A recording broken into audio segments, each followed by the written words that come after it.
Yes. Lieutenant?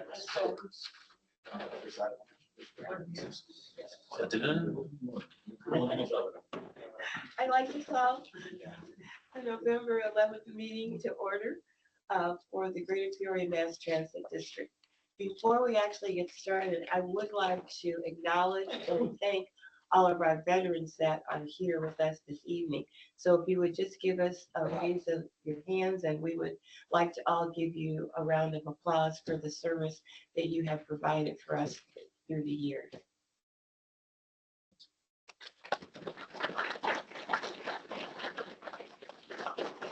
Thank you all so much. Roll call, please. Trustee Sean Polk. Present. Trustee Hare. Present. Trustee Knox. Present. Trustee Norris. Present. Trustee Hare, present. Pledge of allegiance. I pledge allegiance to the flag of the United States of America and to the republic for which it stands, one nation, indivisible, with liberty and justice for all.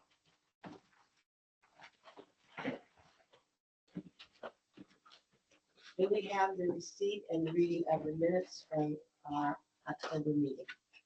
Has everyone had an opportunity to review those? Any questions, changes? May I have a motion? So moved. Second? Second. All in favor? Aye. Motion carries. Receipt and reading of communications. Any communications? None. Report of officers and trustees. Okay. Report of standing committees. We had professional program development committee meeting last week, and I'll actually ask Sharon to give a quick brief on the highlights. I don't think we have any resolutions need to go forth, but just to share with the board. Good evening, board members.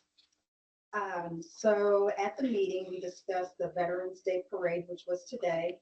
And so we had the Stuff of Us CityLink bus that was used in the event. And it's great advertisement and the opportunity to remind the crowd about the cause. Another thing that we discussed was the free rides to vote. CityLink provided free rides on October 26th, 27th, November 2nd through 5th. CityLink extended a hand to make sure that voters had no transportation barriers to make their voices heard.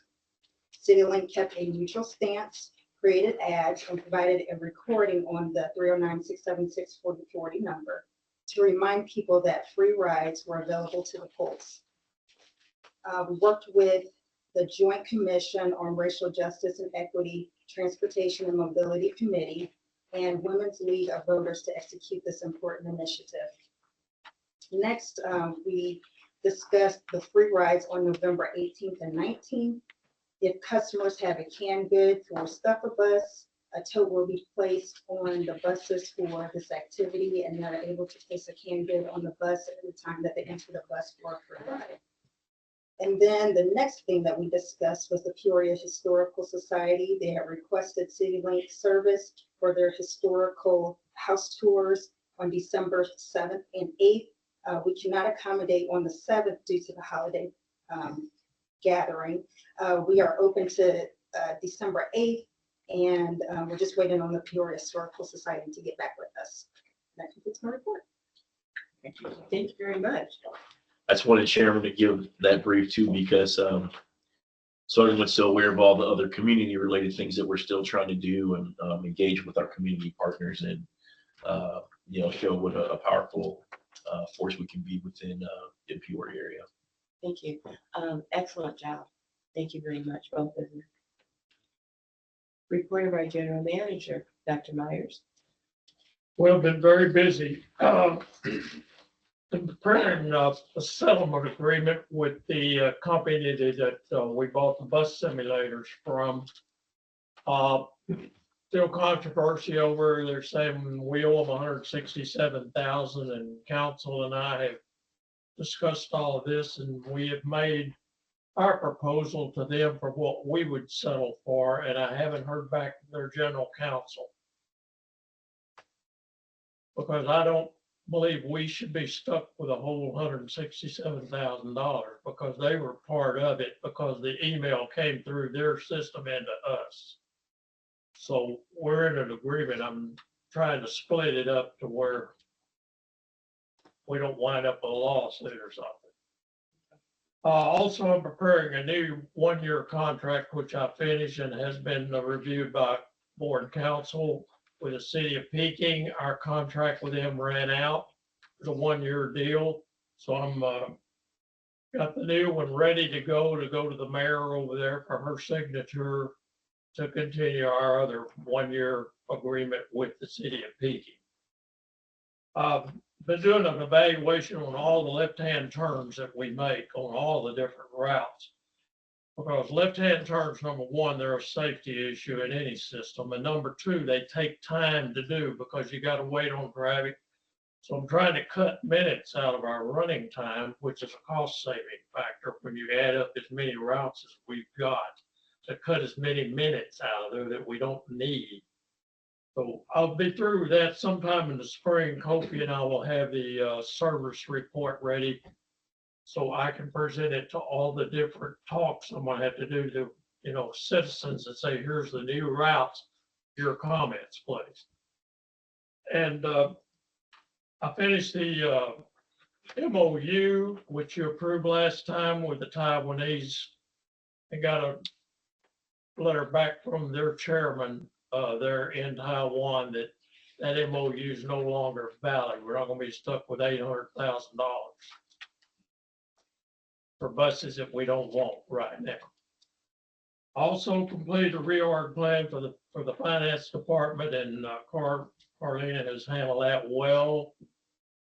We had one person resigned and we promoted Devin Flanagan, one of the sharpest people I've ever met, very smart. He's now the manager of finance. Very sharp individual. I met with the senior vice president of Transdev to work and resolve problems, and they're working on those. Angel is diligently putting a lot of hours in to see if we can correct some of the deficiencies that still exist.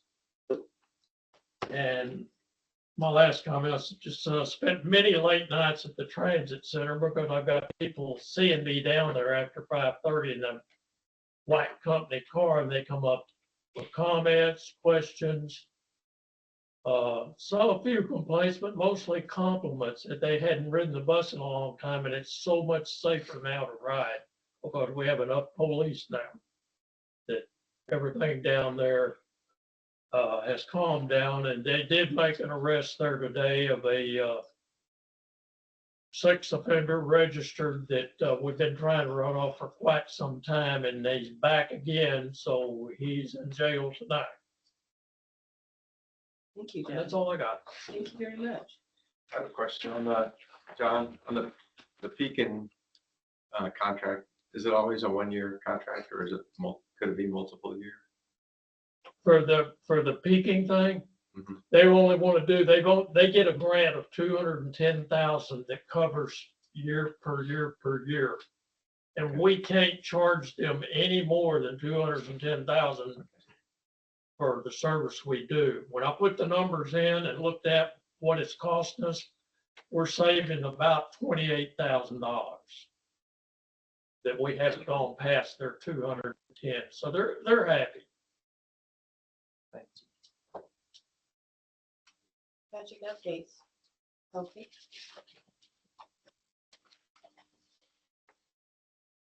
Good evening.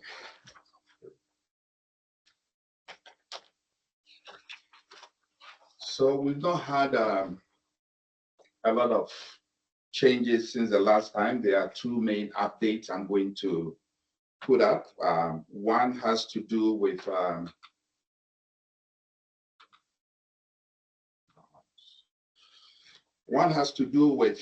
the medium duty vans. We ordered this on the I think last week. So on the 7th, we ordered these 3 vans, and we now waiting to receive these vans, but this happened last week. The other update has to do with the buses we have going in for the refurbishment. We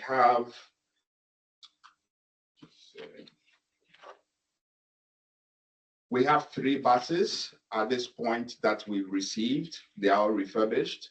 The 4th one will be ready by the end of this month. And then the final one, we're looking at by the end of January 2025, we should have it.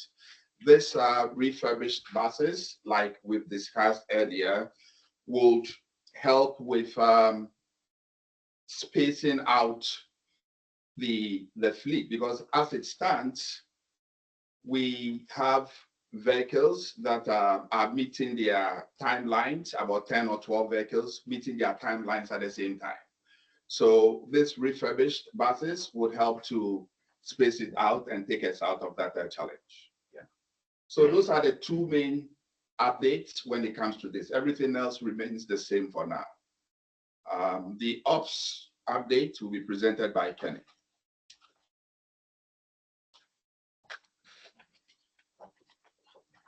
Good evening.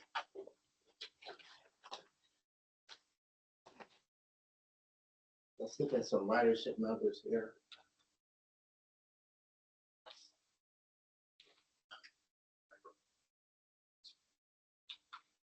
There you go. October numbers, as we can see, are just over 180,000, with September being 175.8. Before we go into anything any deeper, I want to take you back to pre-COVID times. October of 2019, which is right before the virus was actually detected, or they found it coming loose out of China, we were up over 235,000.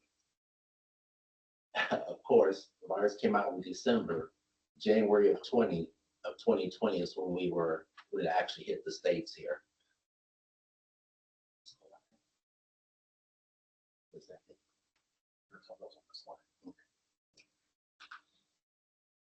Since it hit the States, we're not quite back up to that 235, as you can tell.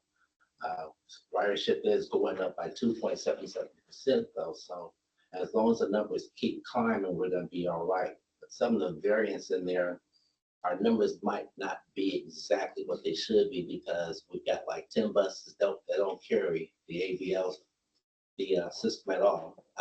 We're not using the automatic passenger counter as we should be used on the buses. There's other reasons why our ridership numbers may not be exactly what they should, but we're getting better with it. So. Accidents, October, 1 preventable. September, of course, had 1 preventable act also. The causes behind those were distracted driving and backing up without proper safety protocols. Backing up can always be a major problem if you don't take care of the area around you before you do it. On-time performance. We're still below the desired what we want to be, but we're trying to put everything in perspective where we can actually get to the numbers we want. Once we get a VAIL certified, and it's going to take a little bit to do that, we ought to be able to improve this. Any questions? And you guys show us that same slide every month. What is the level that we are striving for, and where are we? Right now, I really can't tell you exactly where we're at with this. Okay. Let me start crunching some numbers and putting a few more things together here, because with all the buses that we have that don't carry the AVAIL system versus all the buses that have it and it's not working properly, we're missing a lot of information. Okay, A so lot of information. So to piggyback then on that, what are we doing to correct the issue with the VAIL? we're continuously sending work orders to them to get in here so we can get things worked out. The 10 buses that don't carry it, we got to get that money into the budget, because we're talking well over 200,000 to outfit those 10 buses. Okay, thank you. We shall now move to City Link and Fury community activities with Ms. Shannon.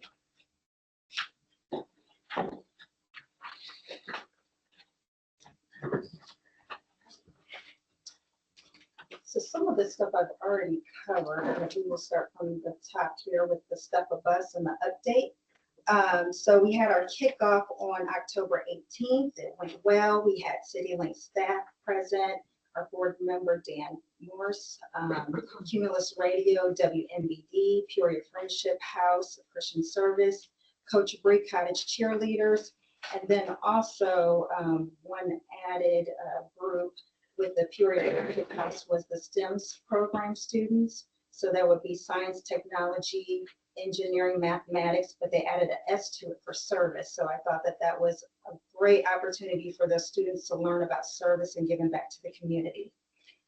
Still working to collect 12 tons by November 29th.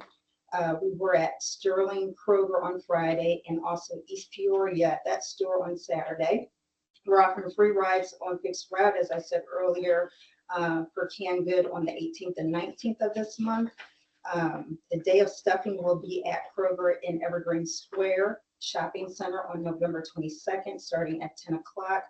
The marketing team, who will be there a lot earlier than 10 o'clock. Other organizations are joining in to help with the cause, which is great. And we're asking CityLink staff to assist. Emails have gone out and information is in the magazine as well for more information. It takes a team to accomplish this major task. And then moving on to the fine free, fare free. Peoria Public Library notices a big spike in creating library cards from this year's collaboration, which was great. Ken, he just highlighted the September ridership, which was 180,671 riders. And then in September, the ridership in 2023 was 175,800. And so if you look at the year over year, it created an increase of 3%. And the difference between the two numbers was 4,871 riders. We collaborated with the Main Street Quest as well in September, which was a scavenger hunt that went up and down Main Street. So a lot of customers were able to jump on and off of the bus at that time. So that created more of the ridership. And then also we worked with the police department. CityLink has a partnership with them. We collaborated with them for the night and they're sponsoring of the Peoria High School football game, which was October 18th. So we were very busy on that day because earlier in the day, as you remember, we had the kickoff for Stuff a Bus as well. And so days before, they created a video with the Peoria Police Department bus for their introduction to the game. And then the Peoria Police Department bus and the Stuff a Bus that was wrapped were used to pick up the football team that was escorted to the game. CityLink marketing team, we collected canned goods at the game for Stuff a Bus. And the Peoria High School football team, they won against Bloomington 48-28. That completes my report. Oh, I have one question, really two. When will you start advertising to let the public know about being closed on Thanksgiving and then closing early for our December gathering? We have that information right now, actually, so I'll be sending that. this Okay, evening because I at didn't some see it point. yet. Okay, Yeah, all yeah, right. I sent one for the 18th and 19th earlier today, but before Okay. I go to bed, Okay. everything else will be All sent. right. Thank you so much. Occasionally. Thank Okay, you. thank you. New facility update, Brad.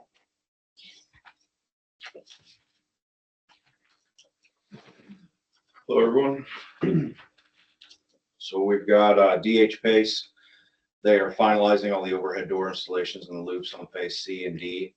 Subcontractors, they did wrap up the work for the inspections and owner handover last Thursday on the parking garage. So the far end down here, we have taken over and we'll start parking buses in there actually this evening. So we did obtain temporary occupancy. So once the project is completely done, we will have a final occupancy where the fire department and all the inspectors that come out and do one final go through to make sure everything works the way it is. Phase D, which is the annex in between the two buildings. So that's the picture you see on the right there. They have made a lot of headway. They've got the insulation and the roof on. They've actually started running ductwork and other essential systems, conduit for lighting. It's really coming along nicely.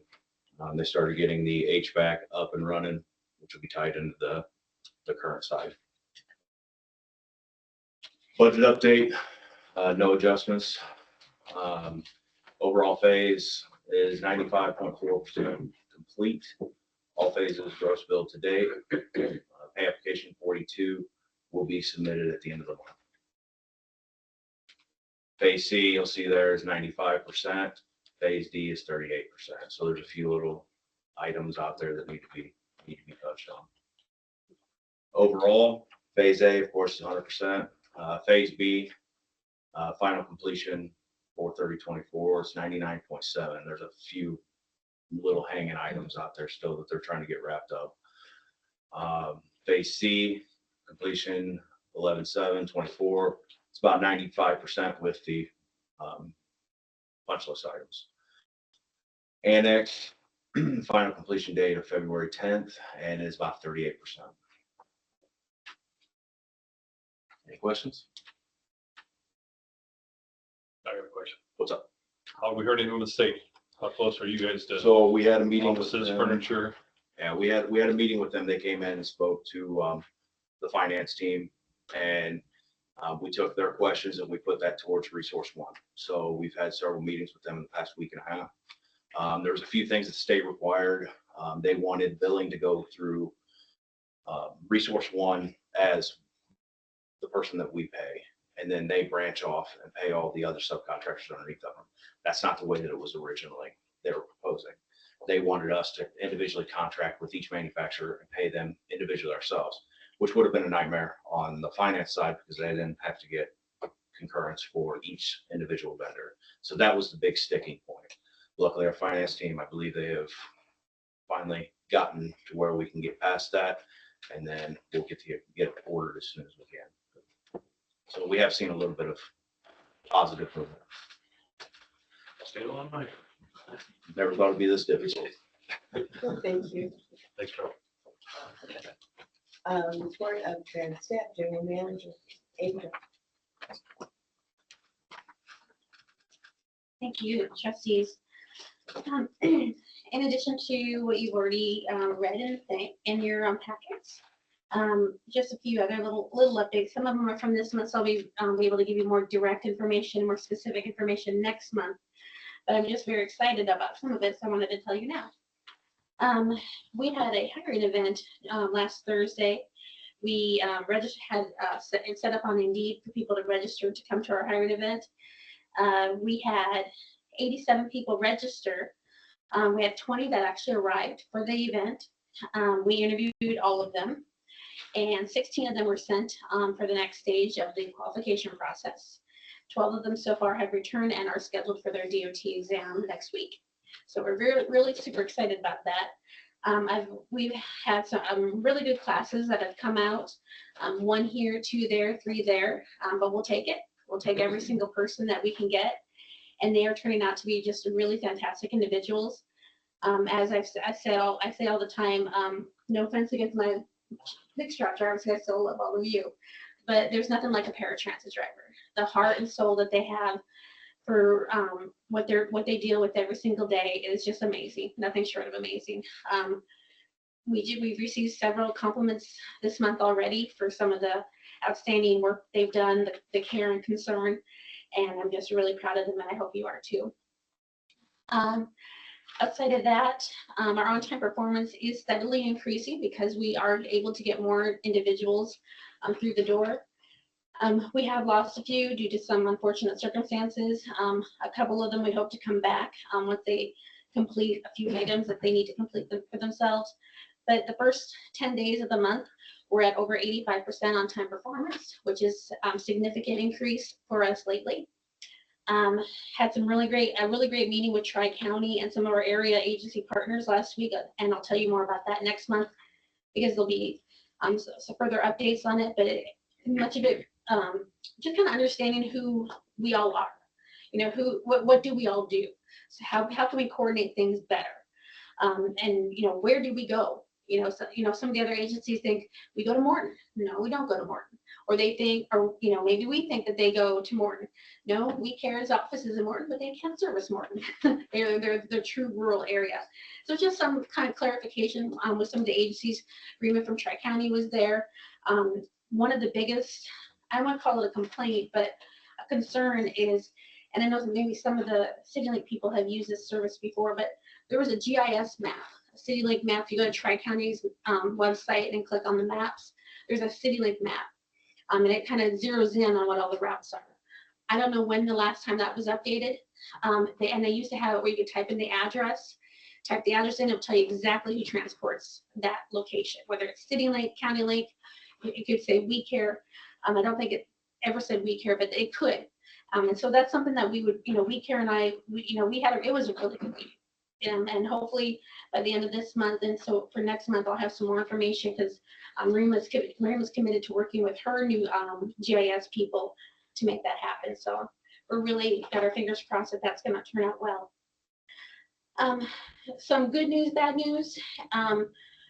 A few weeks ago, we sent our maintenance manager down to Springfield. There was a regional maintenance seminar that IDOT put on for all the agencies that accept CVP vehicles through the state program.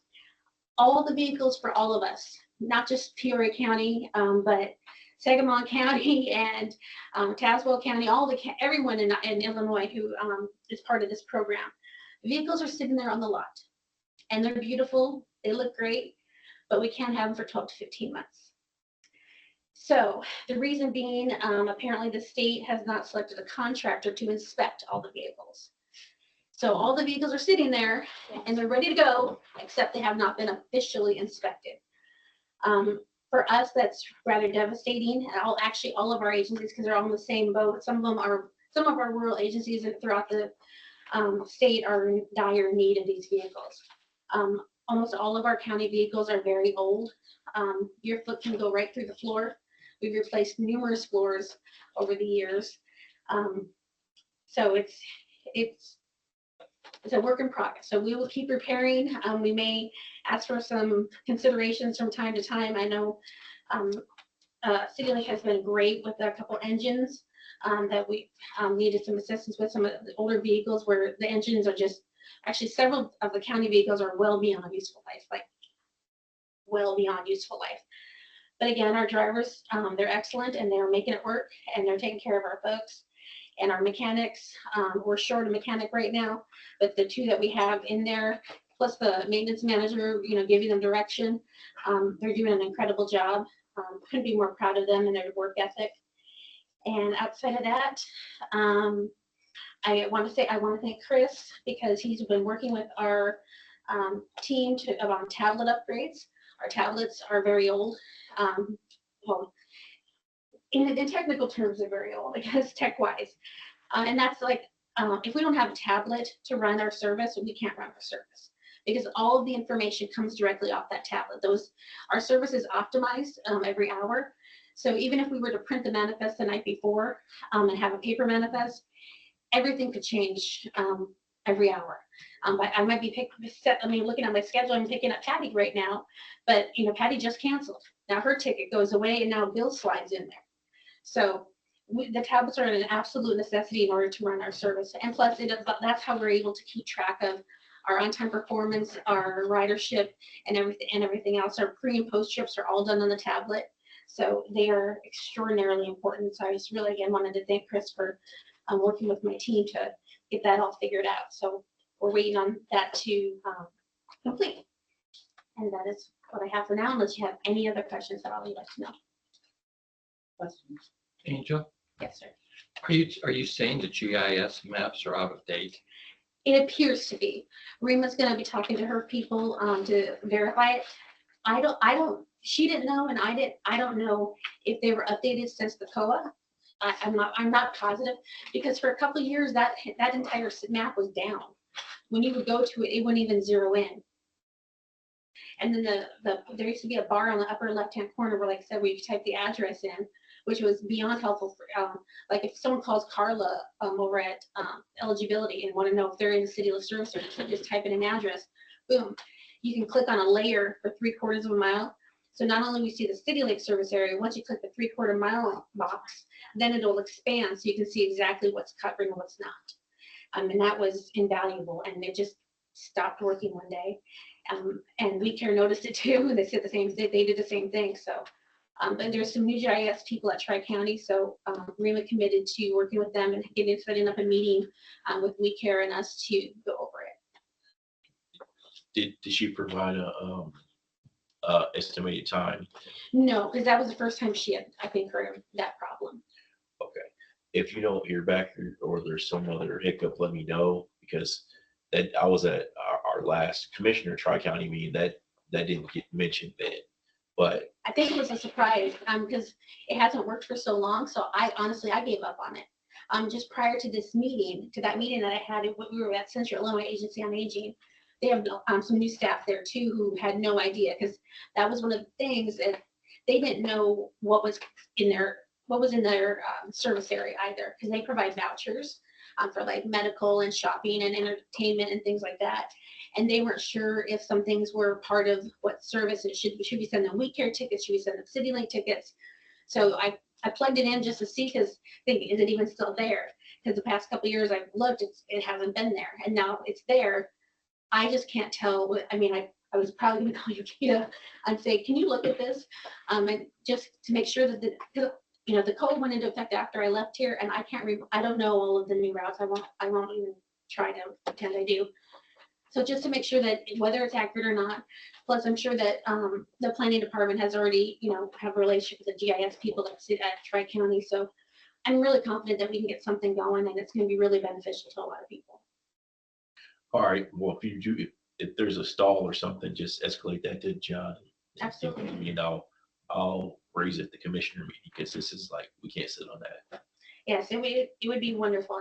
And like I said, Rima was wonderful. This just happened last week. So, give it a few weeks and see what, holidays and everything else. But, yeah, we're really excited that this could be a pretty big game changer for the surrounding agencies. Thank you. Thank you. Do we have public comments? Yes, sir.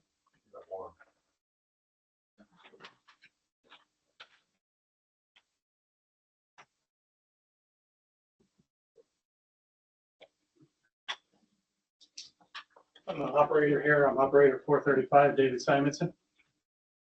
I just wanted to know, I put in for a job that opened up back in April. And I got a call from Jessica Elliott on April 29th, around 7:30 a.m. that said I was not allowed to apply per page. I was not allowed to get an interview. Just wondering who decides who gets interviews and who doesn't? Does anybody know? And I brought this matter up to John, and I've been waiting 3 months for his phone call now to talk about this. Are you still on workers' comp? Yes, I am, sir. But it says right in your thing that you do not discriminate against disability status. I was looking forward to getting off of disability status and coming back to work here. My restriction was I couldn't drive a bus. Didn't say I couldn't operate a computer or anything like that. That's the job I applied for. Okay. And you think after 16 years of being here and knowing all the routes in that's a pretty good resume to get that job. I agree. Let me just say this, there's some complicated issues involving your claim and the resolution of your claim and some other things that, medically, we're not going to talk about in a public meeting. So. Well, like I said, I was only told that I couldn't come back and drive right at the time. My restriction was I couldn't drive a commercial or an industrial vehicle. I went to the IMEs. The IMEs said I was fine. I could come back to work. When I tried to come back to work, I was told I was not allowed to come back to work until I had surgeries, but yet surgeries hadn't been scheduled. My surgeries, I was off work from June of 2024. I did not have my first surgery until February of 2024. I've been off since June of 2023 is what I meant to say. We're not going to debate this. Okay. Okay, but I will say this, you've been receiving temporary workers' comp benefits the entire time period. So. No, they were actually shut off when They were shut off, but then they were restarted. Yes. They were for that entire period. So I don't want to get into any more discussion of individual claims of people. All I was asking is why I couldn't get an interview. I'm not talking about my claim. I just wanted to know why I couldn't get an interview. Because if that's not, It's a more complicated issue, all right? That we're not okay, gonna is it that discuss here. complicated that another girl that worked here was off on TTD payments? She put in for a job. She got it while she was on TTD? What's the difference? She couldn't drive a We're not bus gonna or get anything. in- We're not going to get into a debate in a public meeting over this. all I'm right? just saying it's not fair. It's discriminating is what it is. And to me, it's not fair. I put in for a job to get off work comp because you was complaining about the people on work comp. I put in for a job that wouldn't have me driving a bus. I can't even get an interview because she said so, because of my restriction. Like I said, my restriction was I can't drive a bus, can't do this. I don't think I'm driving a bus if I'm out checking routes and that. I'm just saying, I don't think it's fair.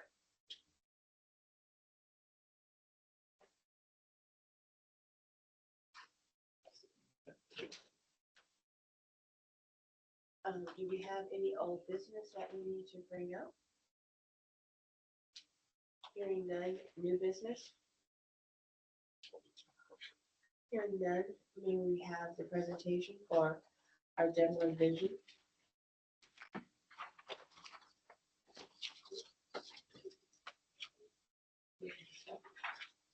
Madam Chair, trustees, I'm filling in for Paige, so if I don't do it correctly, just tell me. We'll, this first resolution is for your Mass Transit District dental and vision coverage available to the participants. It's with Delta Dental of Illinois and IMED Insurance Company. It expires December 31st of 2024. We're recommending that you renew with Delta Dental. There's no increase in premium for the new year in either the dental or the vision. It's competitively priced. We did negotiate it back to a pass, so that's why you got no increase. And if you've been with Delta Dental for a long time, so any change would cause disruption with employees. So we're recommending that you renew. Questions? Roll call vote? Motion. Thank you. May I have a motion? So moved. May I have a second? A second.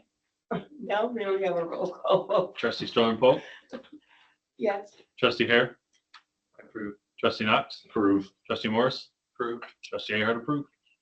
Motion carries. Thank you for helping me here. Our next resolution for the Medicare Advantage plan. So for background, quickly, the Medicare Advantage plan is the plan that retirees over age 65 that have coverage are on. We carved this out several years ago. It's with Humana. It's very competitively priced. And as you'll see in your notes, this year there was a percentage-wise, a 27% increase. It amounts to $53.75 per person, which is about a $50,000 increase for the year, all the way across. This is the result of the, I know you're not going to believe this, but the Inflation Reduction Act caused Medicare Advantage plans to reduce the out-of-pocket from whatever level they had. Yours was $8,000 for pharmacy for the Part D to $2,000. And that was across the board with all companies. So we marketed your account. If we went to Blue Cross, where you have your all employee plan with, it was significantly higher. If we put the employees back on your plan, it's $1,000 a month for those employees. This is increasing to $248. So it's still an excellent purchase and makes a lot of sense. We're recommending that you renew it. Questions? We have a motion. Motion, make a motion. Second. Second. Roll call. Trustee Stone Polk, Yes. trustee Hare, Approved. trustee Knox, Approve. trustee Morris, Approved. trustee Ahern approved. Motion carries. Thank you very much.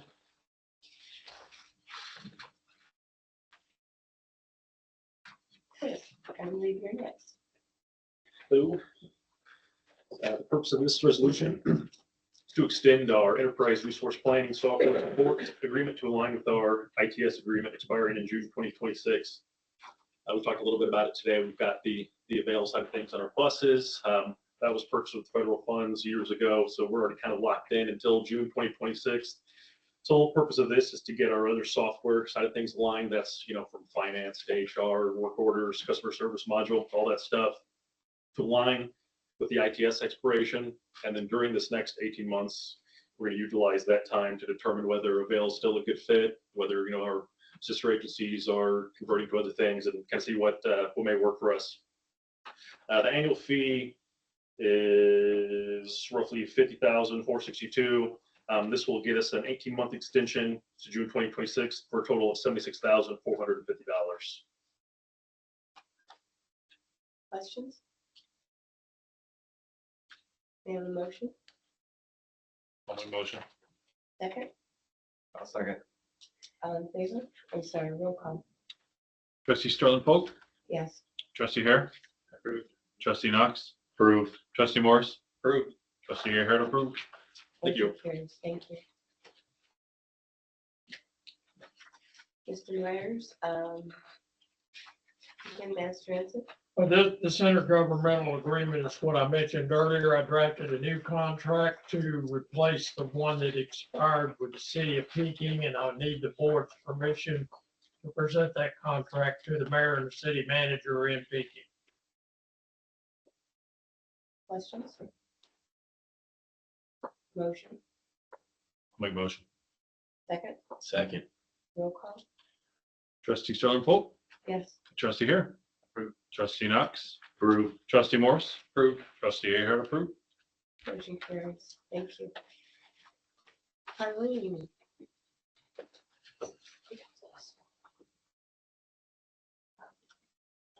Good evening, everyone.